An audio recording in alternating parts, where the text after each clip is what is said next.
नमस्कार, मी डॉक्टर आफिया नजीब पालेकर, सभापती पंचायत समिती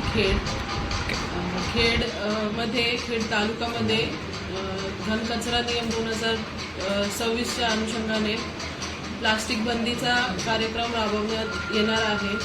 त्या उद्देशाने अलसफा वेलफेअर फाउंडेशन खेड यांनी एक वाटचाल घेतलेली आहे आणि कापडी पिशवी वाटप करण्याचा प्रोग्राम केले आहे। रामदासभाई कदम माजी पर्यावरण मंत्री आणि योगेशदादा कदम गृह राज्यमंत्री यांच्या मार्गदर्शनातून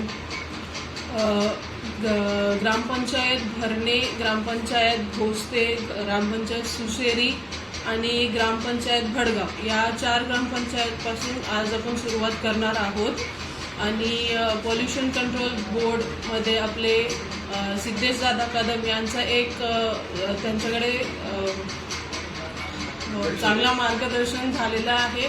त्यांच्या रेग्युलेशन्समधून ते गाईडलाईन्स वापरून हा प्लास्टिक पिशवी बंदी किंवा सिंगल यूज प्लास्टिक बंदीचा कार्यक्रम घेण्यात येणार आहे।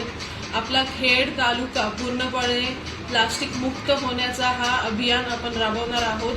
सर्व ग्रामस्थांना माझं आव्हान आहे की या अभियानामध्ये सर्वांनी एक प्रोत्साहन दाखवून राबवून घ्यावा। आपल्या घरातून सिंगल यूज प्लास्टिकचा वापर बंद करावा। पूर्ण घरातून बाहेर पडताना कापडी पिशवी नक्कीच वापरा आणि सहकार्य आमच्या पंचायत समिती, सगळं ग्रामपंचायत विभाग आणि सगळे ग्रामपंचायत करतील अशी मी अपेक्षा बाळगते। धन्यवाद।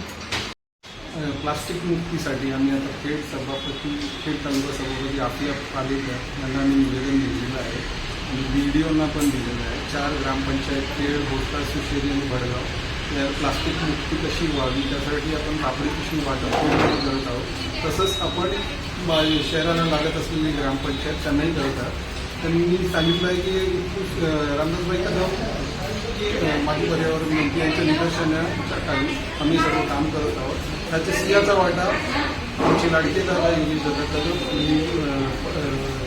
सिद्धेशदादा कदम यांचा आहे। त्यांच्या निदर्शनाखाली आम्ही काम करत आहोत आणि खेडमध्ये प्लास्टिक फ्री कसं होईल यासाठी आम्ही सर्व आता प्रयत्न करत आहोत। अलसफा वेलफेअर फाउंडेशन याच्यासाठी रात दिवस काम करत आहे आणि आपलं खेड प्लास्टिक कसं होईल त्याच्यासाठी आम्ही सर्व पदाधिकारी काम करत आहोत।